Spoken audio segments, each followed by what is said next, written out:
over 1 million people. Let's talk housing again. Over 1 million people need proper housing in Gauteng.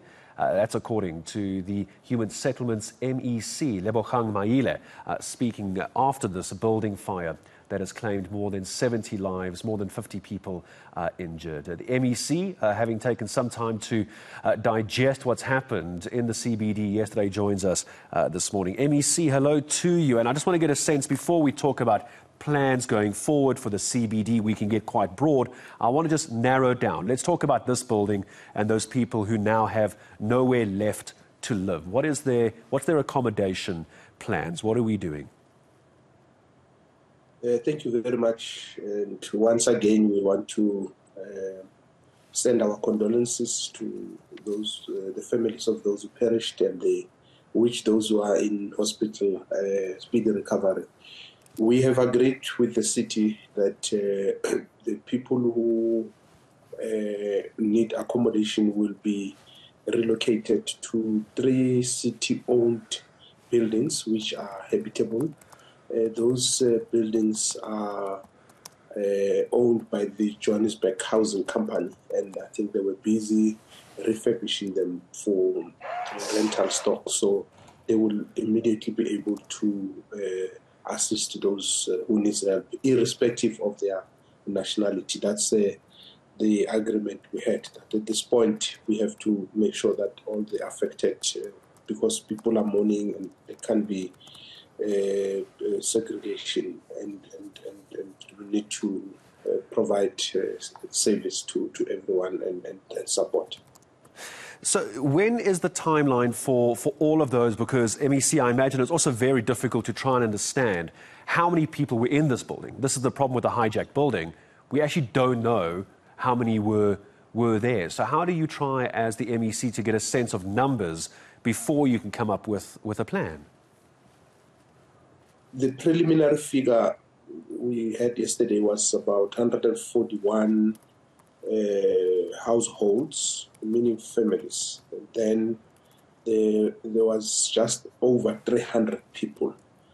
So we had a sense of what we are dealing with, and hence we were comfortable that we would be able to manage that number.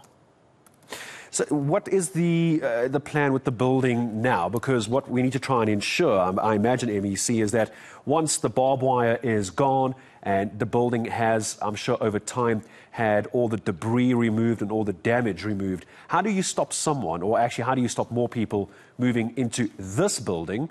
And then I suppose we need to talk about the other hijacked buildings. But let's talk about this building itself. Is this going to be condemned? Is this going to be demolished? What's the plan with this building? Yeah, I think the city, because it owns that building, will have to obviously look at the structural integrity of the building, if it's still structurally sound.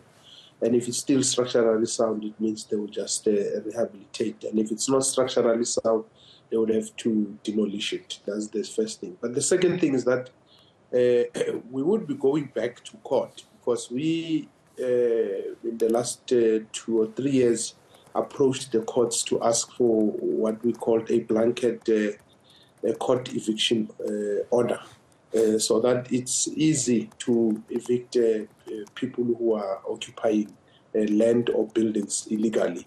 Unfortunately, we will not get that blanket eviction order, and I think it's the right time to go back and plead with the courts so that we prevent illegal eviction. But the issue is not just about preventing people who are homeless and desperate from getting accommodation.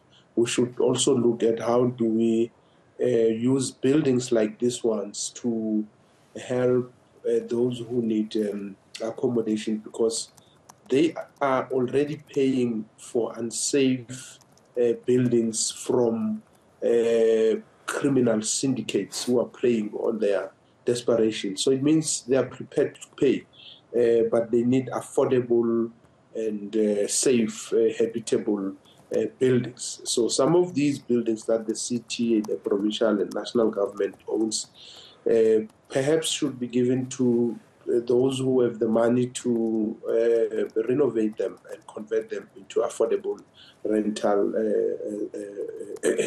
stock. I mean, how wide scale? Give me a sense as the MEC, because we're now focusing on these hijacked buildings. How many hijacked buildings are there in the Joburg CBD, MEC? Yeah, firstly, it's not only in Joburg. The problem is widespread. It's even in all other cities in the province. In Johannesburg, there's not. You don't only have hijacked. You also have abandoned buildings, meaning buildings that were owned by individuals or companies, and they've abandoned them. They are no longer servicing them, and people have taken over those buildings.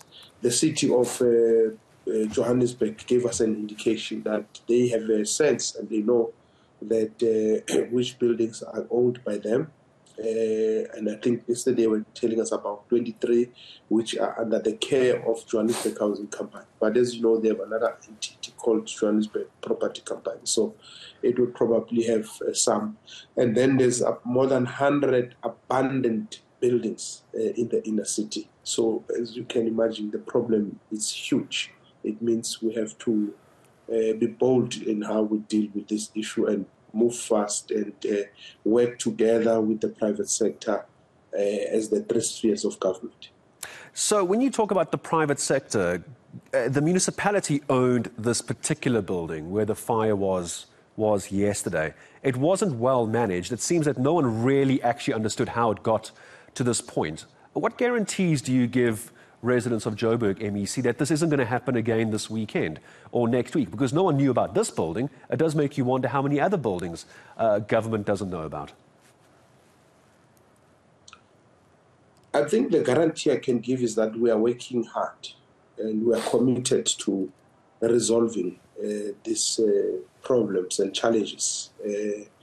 Because as I speak to you, there are other government-owned buildings. They might not be owned by the city, might be the province, national. And from where I'm sitting, I've already asked our team in the provincial government to give me that list of all these buildings that we are owning and the ones that are invaded, so that we urgently go to court and ask the courts to allow us to evict the illegal occupants of these buildings. So the guarantee I can give is that we are working very hard and we are committed to solving. Where do they go, though? So you can approach the courts, MEC. I understand that's not an attacking exercise. I think we're just trying to understand the nuts and bolts of this. Is you can go to the courts, you can have those who are squatting in buildings illegally, in these hijacked buildings, removed legally. You can probably get the piece of paper and the document to go do it. The question is, where do they go? We just seem to be shifting people around to different areas. Yeah, but remember, they've illegally occupied those buildings, and most probably those buildings are not habitable and safe. So, firstly, we must worry about the lives of the people who are in those buildings, and I think that's our primary concern. But secondly, we are worried about where they will go. So we would have to look at other buildings that could be habitable. And because these people who live in the buildings are actually paying to illegal landlords who are criminal syndicates. So it means they don't have a problem of paying. So There shouldn't be an obsession with just removing people and not providing a solution. We must look at an affordable, safe, habitable living spaces for them. And I think that's the kind of conversation we must have, because already they're paying.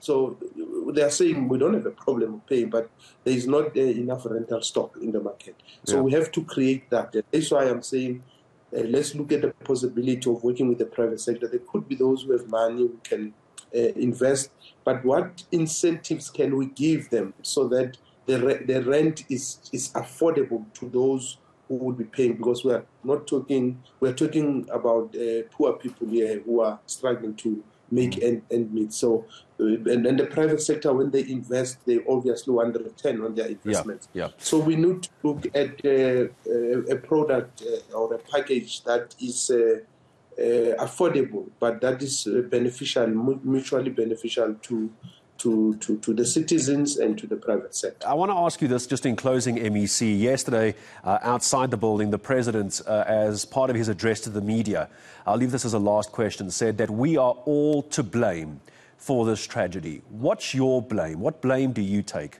in this? The President said we're all to blame. What's your blame? What responsibility do you take? Perhaps not acting fast enough as government. Maybe that's one of, because we are acting, then maybe that's not fast enough. So I think we need to move quicker because we know most of these buildings where they are. And in some of them, by the way, we already have eviction orders, especially houses that are illegally occupied.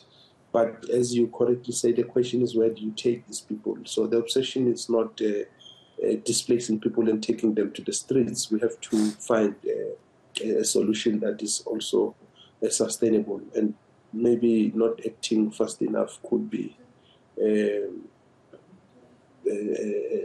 blame that we must take. Yeah. Lebogang Maile, thank you very much. MEC joining us this morning, Gauteng Human Settlements MEC. It seems almost like an impossible job because the further you dig down, the more you realize how much of an issue it is. And